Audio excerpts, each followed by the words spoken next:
Vaya gracia, ¿eh? Vaya gracia ir pintándole la ropa a la gente, ¿eh? Joder, madre mía. Hola, ¿qué tal? Venid conmigo si queréis vivir y bienvenidos a Contraplano, el canal de cine hecho del material con el que se forjan los sueños. Bienvenidos a este pedazo de vídeo especial, a este pedazo de top 32 mejores películas de asesinos en serie. Diréis, ¿por qué 32? ¿Por qué ese número tan raro?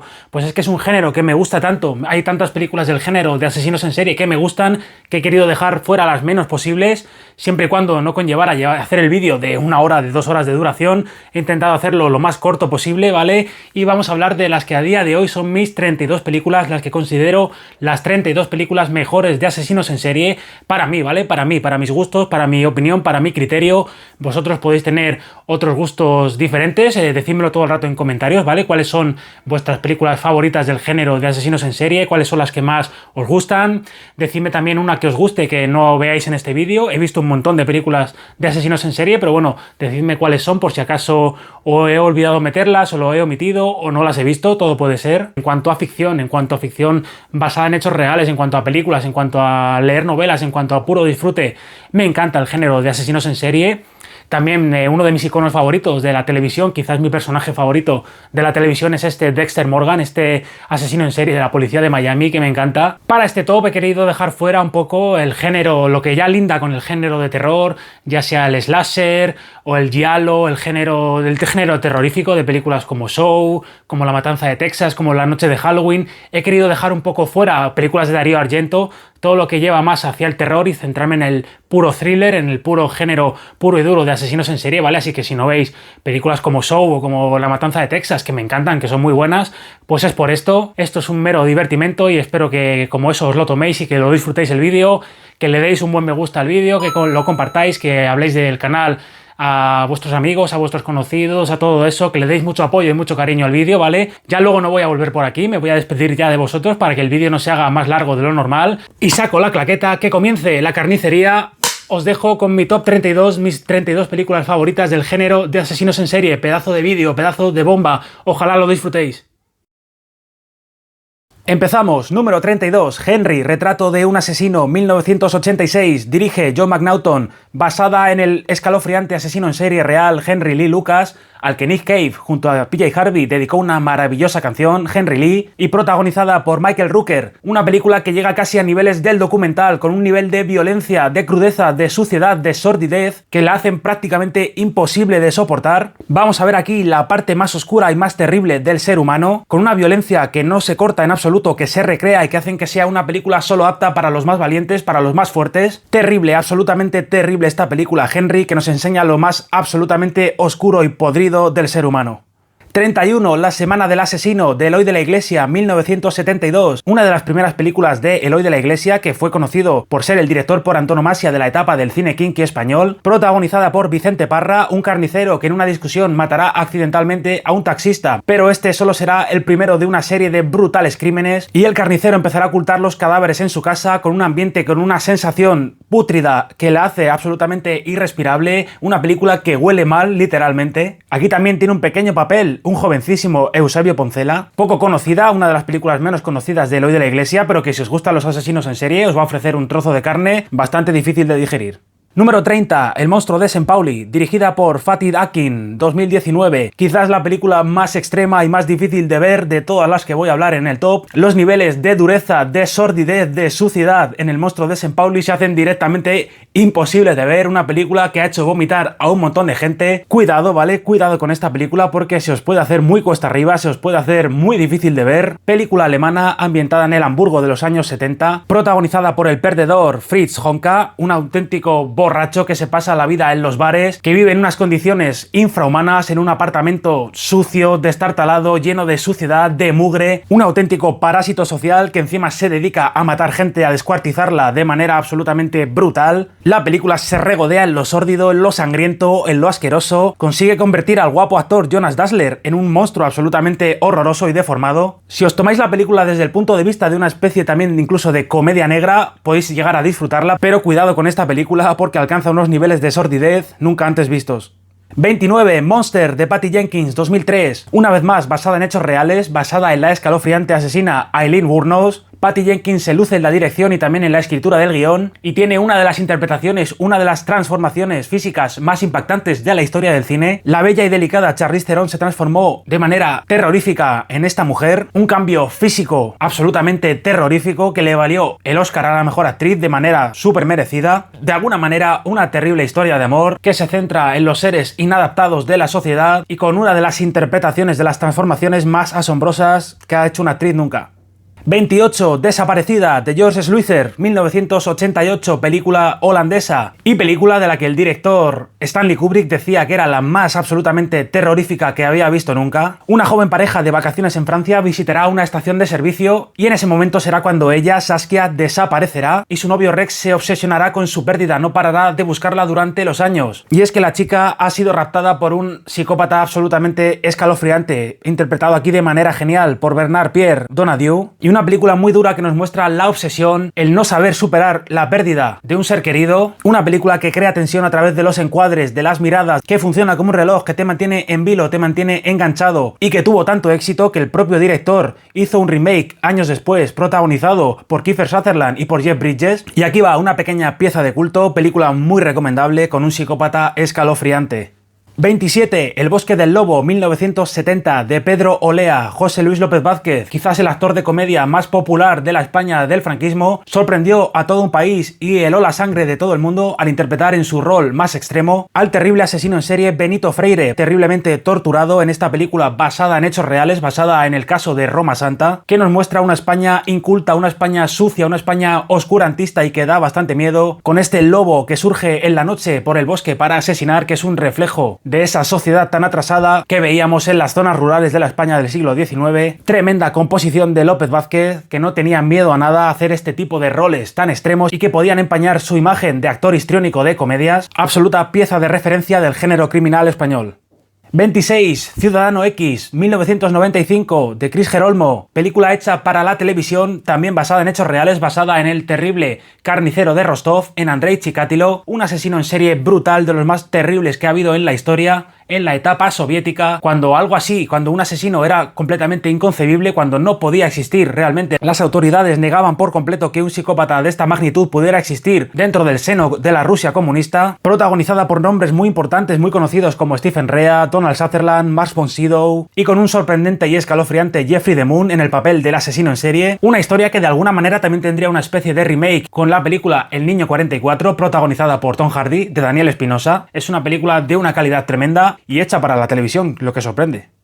25. Vestida para matar, 1980, de Brian De Palma. En estos primeros años en los que Brian De Palma quería ser más Hitchcock que el propio Alfred Hitchcock, hizo aquí su pequeña aportación, su pequeña visión de Psicosis, película de psicópata, de asesino en serie que se mezcla incluso con el terror, con el slasher, con el giallo, protagonizada por Angie Dickinson y Nancy Allen, y también Michael Caine tiene aquí un papel importante como psiquiatra. Se nota en cada plano, en cada momento de esta tensa película, la reverencia que sentía Brian De Palma por el maestro Hitchcock. Una película que cada vez que veo me gusta más, que le saco más cosas, que tiene algunas soluciones de cámara, tiene algunos planos geniales. Estaba en su mejor momento De Palma. Película con girito final, con sorpresa final o no, eso lo dejo a vuestra interpretación, pero es un entretenimiento sangriento, bastante disfrutable y bastante divertido que a mí me encanta ver. Quizás el mejor homenaje que hizo en forma de película De Palma al genio Hitchcock.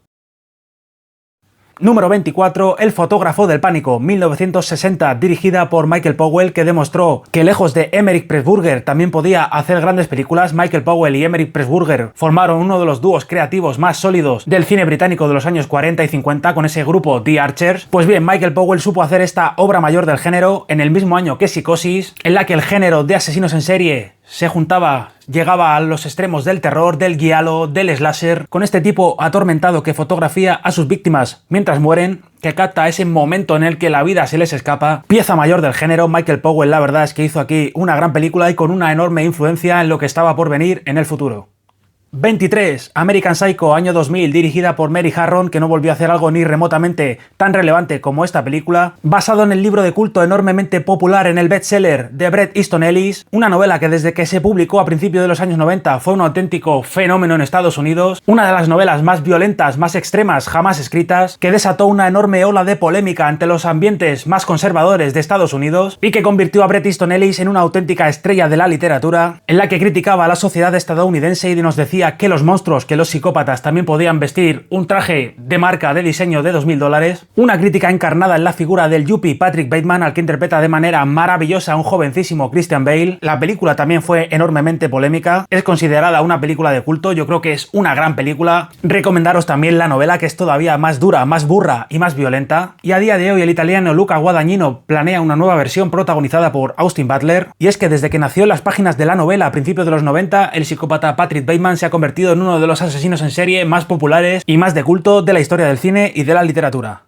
22. 8 sentencias de muerte, de Robert Harner, 1949. Dennis Price interpreta al vengativo integrante de una familia aristocrática que planeará su venganza a golpe de muerte, asesinando a todos los familiares que le preceden en la sucesión al título de duque. Una película que tiene la particularidad de que las 8 víctimas, los 8 tipos asesinados, están interpretados por un genial Alec Guinness, que ganaría el Oscar años después por El puente sobre el río Kwai, pero que para mí aquí hace su mejor interpretación, porque no es una sola interpretación. El tío se pone en la piel de 8 personajes completamente distintos. Película de asesinos en serie, muy violenta, pero desde el punto de vista de la comedia más negra, con esa flema y con esa ironía británica, e ir viendo la manera en la que van muriendo sus 8 personajes es algo macabramente divertido.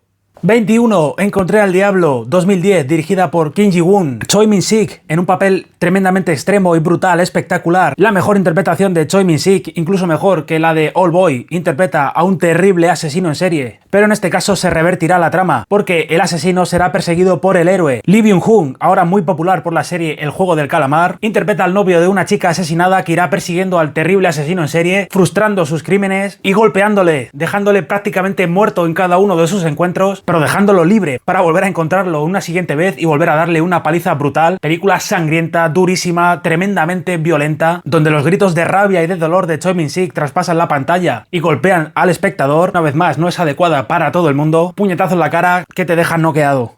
20. El estrangulador de Boston, 1968, dirige Richard Fleischer. Una vez más tenemos aquí una historia basada en hechos reales, basada en el asesino de Salvo, que fue estrangulando ancianas en el Boston de los años 60. Película ya completamente alejada del periodo clásico del Hollywood de los años 50, sucia, cruda, que en su momento debió ser un auténtico shock, sobre todo porque tenemos a Tony Curtis, uno de los actores más guapos de la historia del cine, uno de los galanes de comedia romántica, ídolo de las mujeres, y con una mirada de ojos azules que aquí helaba al espectador al interpretar a este perturbado asesino en serie, a este psicópata. Creo que siempre fue un actor infravalorado, pero aquí es para verlo porque es tremenda la película. Henry Fonda o George Kennedy completan el reparto de estrellas. Enorme joya del cine de asesinos en serie.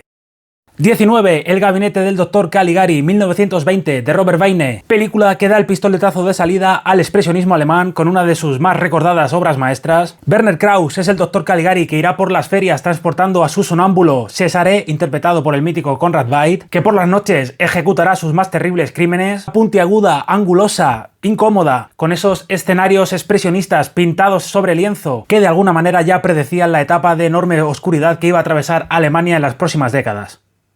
18. Ensayo de un crimen, 1955, del maestro Luis Buñuel en su etapa mexicana. Archibaldo de la Cruz, al que interpreta Ernesto Alonso, un pintor fuertemente traumatizado desde su infancia, empieza a ver cómo mujeres a su alrededor son brutalmente asesinadas, lo cual le llega a hacer pensar que él podría ser un asesino en serie. Genial, como siempre, la aproximación del maestro Buñuel al género de asesinos en serie, con este drama psicológico, con esta cinta criminal que incluso llega a ser una especie de comedia negra, bastante retorcida, y que para mí, junto con El Ángel Exterminador, es lo mejor que hizo nunca Buñuel en México. Una rara avis, pero también una pieza hipnótica y tremendamente desasosegante del genio de las urdes.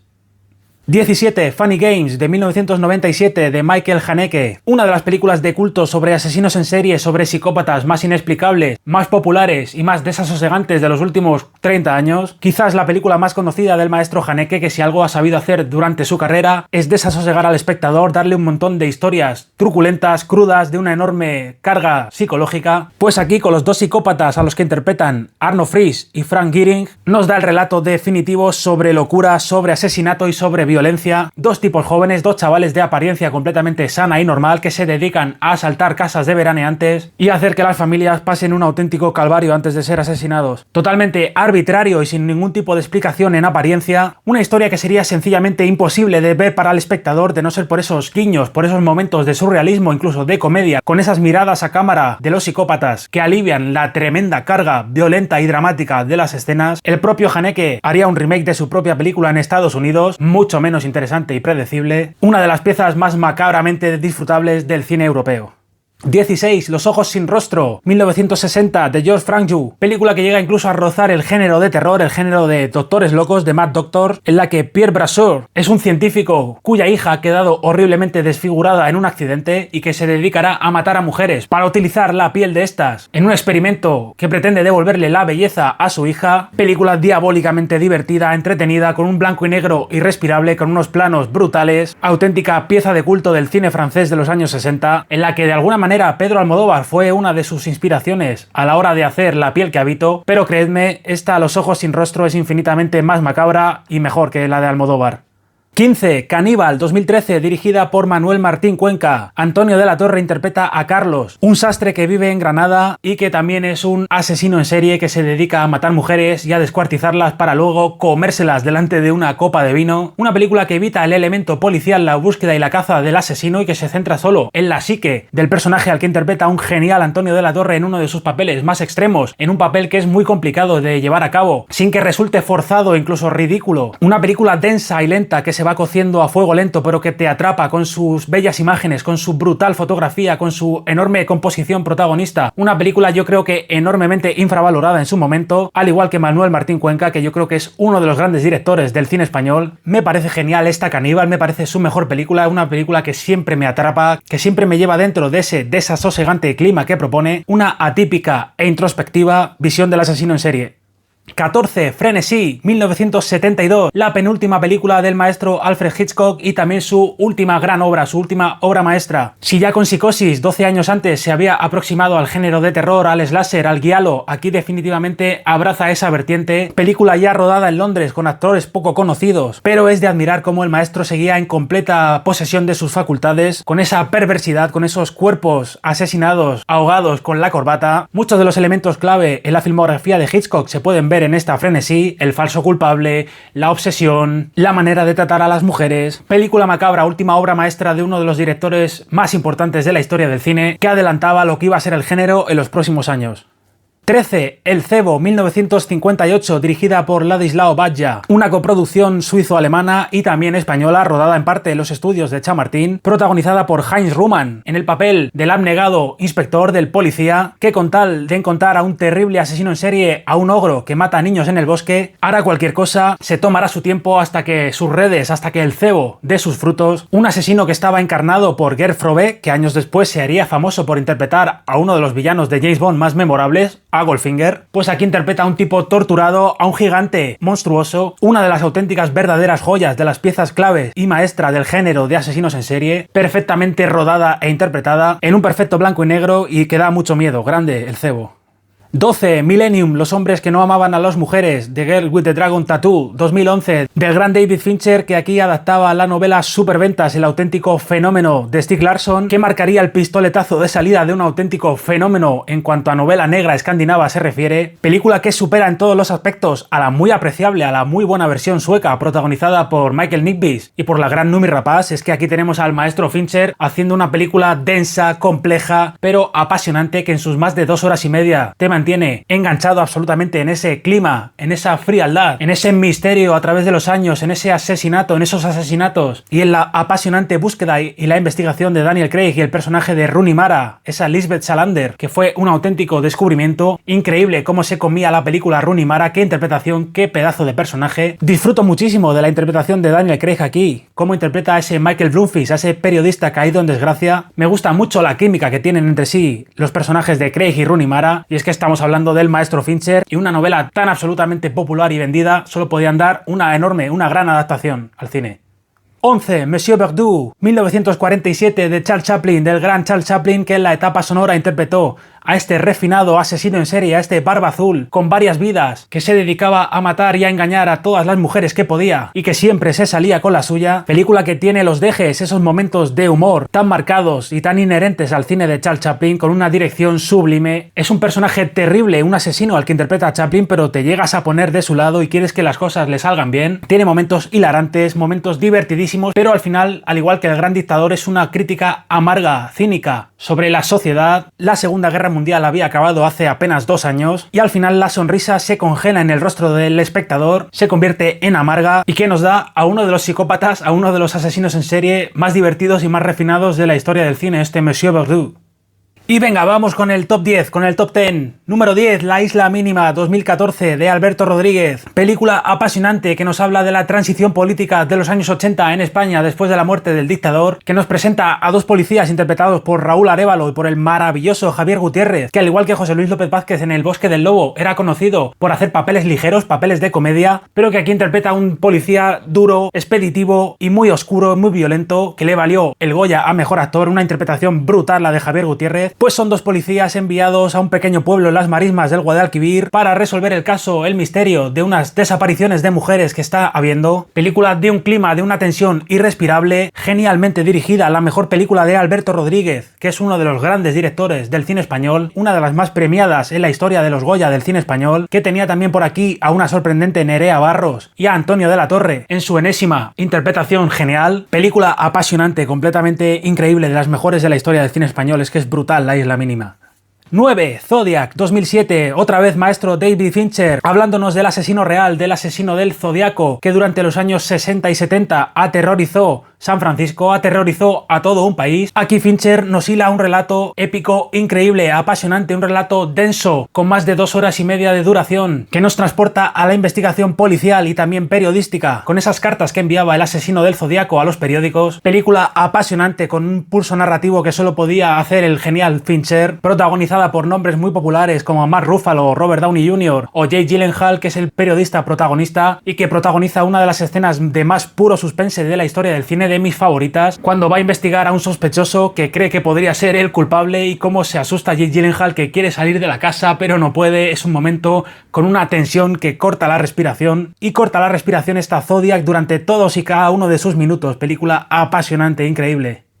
8. Memories of Murder, 2003, del gran Bong Joon-ho. Para mí, a día de hoy, sigue siendo la mejor película del maestro Bong Joon-ho, incluso mejor que Parásitos, que ganó el Oscar, que ganó la Palma de Oro. Relato absolutamente apasionante y definitivo sobre el crimen, sobre los asesinos en serie, que nos muestra también la realidad política que corría la Corea de los años 80, con esas jóvenes que empiezan a ser brutalmente violentadas y asesinadas en un pueblecito de Corea. Una especie de buddy movie en la que un policía de ciudad llegará para ayudar a los policías locales, a los expeditivos policías locales, capitaneados por el gran Song Kang-ho, actor fetiche de Bong Joon-ho, pedazo de actor. Una película que yo recomiendo para empezar, para iniciarse en el cine coreano, dirigida absolutamente a la perfección, con momentos de tensión insoportables y respirables, como esa persecución, los policías corriendo por la noche, esa secuencia en las vías del tren lloviendo, con esa violencia increíble, con esos primeros planos cortan la respiración, pero una película que tiene elementos incluso de comedia y que os puede chocar si es la primera película coreana que veis. Obra maestra absolutamente especial, que cada vez que veo me gusta más y le saco mayor partido.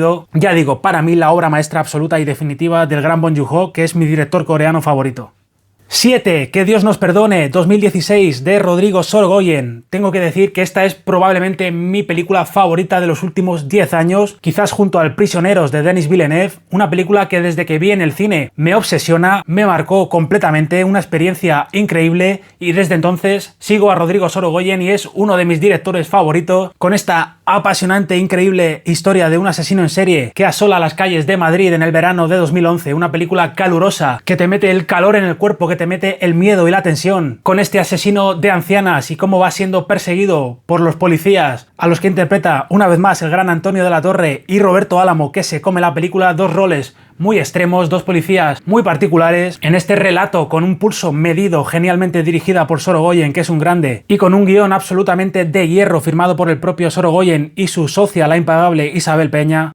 Número 6. Arsénico por compasión, 1940, aunque no se pudo estrenar hasta 1944, de Frank Capra, protagonizada por el enorme Cary Grant, que nunca ha estado para mí tan gracioso, con una sucesión de muecas, de reacciones puramente cómicas, de slapstick comedy divertidísimas. Esta pieza teatral en la que el alocado Cary Grant descubre que sus dos tías, sus dos adorables ancianitas tías, son en realidad dos asesinas en serie que se dedican a matar, a envenenar a vagabundos. Ellas lo hacen de manera altruista para calmar el dolor que sienten estos hombres que no tienen tienen nada en el mundo, pero el shock que sentirá el personaje de Cary Grant al descubrirlo será increíble. Una película tronchante, divertidísima, llena de equívocos, llena de momentos delirantes. El familiar que se parece a Boris Karloff, que acabará apareciendo en la película, Peter Lorre, que también tiene aquí un personaje muy divertido, o el miembro de la familia completamente loco y sonado que se cree el presidente Roosevelt. No la he metido dentro del top 5 porque más que una película de asesinos en serie, que lo es, estas dos ancianitas adorables, siempre ha sido más para mí una comedia. Os vais a estar toda la película tronchando, capitaneados por un Cary Grant que nunca ha estado tan divertido. Número 5. M, el vampiro de Düsseldorf, 1931, del maestro Fritz Lang. Recuperamos el tono duro y lúgubre del vídeo, recuperamos el tono duro, sombrío y terrorífico en este vídeo, con la primera película en el cine sonoro del maestro Fritz Lang, basada en el terrible asesino en serie real, en el verdadero vampiro de Düsseldorf, Peter Kürten, protagonizada por un escalofriante Peter Lorre. La persecución de este terrible criminal, de este terrible asesino de niños, con la apariencia de un hombre apocado, de un ratón inofensivo. Cada uno de sus planos, cada una de sus escenas derrochan imaginación, derrochan ese expresionismo del cual Fritz Lang fue uno de sus grandes exponentes. Absolutamente increíble. ¿Quién iba a decir que el bueno de Peter Lorre iba a dar tanto miedo cuando le pintan esa M en el abrigo, esa M de asesino, de murder? Qué icónico momento y qué icónica película. Increíble. Quizás lo mejor que ha hecho el maestro Fritz Lang. 4. Tesis, de Alejandro Amenábar, 1966, la primera película del gran Alejandro Amenábar, que durante una década dominó absolutamente el cine español. Todas sus películas eran celebradas como enormes fenómenos, se llevó absolutamente todos los premios, películas míticas como Abre los ojos, como Los otros, como Mar adentro. Pues bien, esta primera película para mí es su mejor película, quizás mi película o una de mis 2 o 3 películas favoritas del cine español. Un asesino en serie se esconde dentro de la Facultad de Ciencias de la Información. El personaje de Ana Torrent encontrará unas unas snuff movies donde mujeres son brutalmente asesinadas y junto al personaje de Fele Martínez investigarán dentro de la facultad. Una película absolutamente genial del jovencísimo Amenábar que nos invita a mirar más allá. Ya es una absoluta pieza de culto dentro del cine español, dentro del cine de asesinos en serie. Nunca el morbo a lo prohibido, a mirar lo que no se nos permite mirar, fue tan diabólicamente divertido que bajo la cámara del gran Amenábar.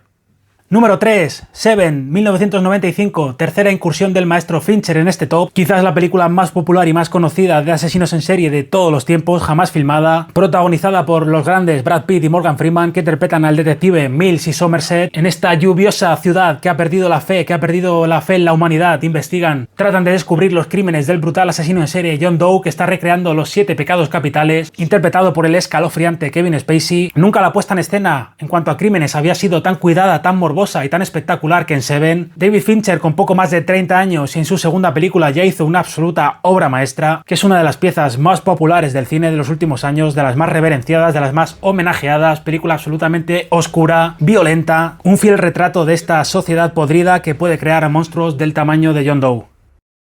En número 2, El silencio de los corderos, 1991, Jonathan Demme, basado en la novela Superventas de Thomas Harris de la saga de Hannibal Lecter, una de las 3 únicas películas de la historia del cine que han conseguido ganar los 5 Oscar principales a mejor película, mejor director, mejor guión, mejor actriz Jodie Foster y mejor actor Anthony Hopkins, que en solo unos pocos minutos en pantalla domina absolutamente la película y se convierte en el psicópata del cine definitivo. La relación que mantiene con el personaje de la federal de Jodie Foster, de Clarice Starling, en este macabro juego de alianzas de quid pro quo. La joven policía Starling se aliará con el diablo en persona para atrapar a un terrible asesino en serie, a Buffalo Bill. Anthony Hopkins, actor inglés que era semi desconocido en la época, aunque había hecho trabajos muy importantes, pero aquí sorprendió a todo el mundo con el icónico psicópata. Es quizás el villano más popular, el mejor villano de la historia del cine. La verdad es que el carisma, la brutalidad de la interpretación de Hopkins sigue siendo impactante a día de hoy, sigue teniendo momentos icónicos como esa primera entrevista entre los dos protagonistas, esos diálogos, esa mirada. Realmente hay fuego, hay locura, pero también mucha inteligencia dentro de la mirada del Hannibal Lecter de Anthony Hopkins. La obra maestra definitiva de Jonathan Demme, que hizo algunas otras películas estupendas, como por ejemplo Filadelfia un par de años después. Pieza absolutamente de culto, referencial del thriller, del cine policíaco, del cine de asesinos en serie, con, ya digo, el psicópata más deliciosamente divertido, refinado y malvado de todos los tiempos, Hannibal Lecter.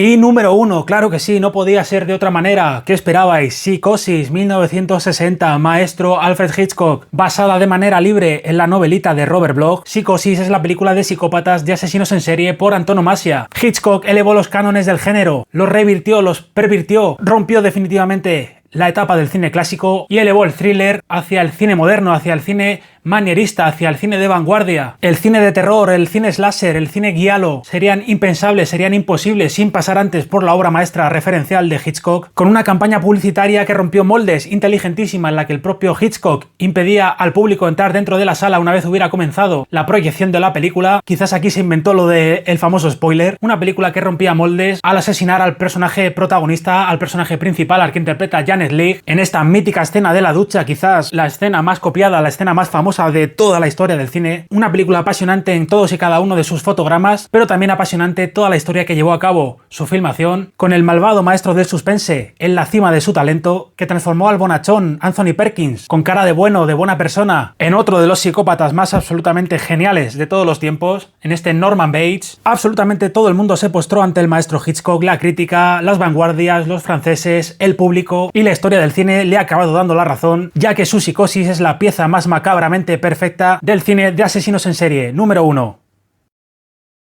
Suscríbete, suscríbete, suscríbete, suscríbete, suscríbete, dale like, dale like, dale like.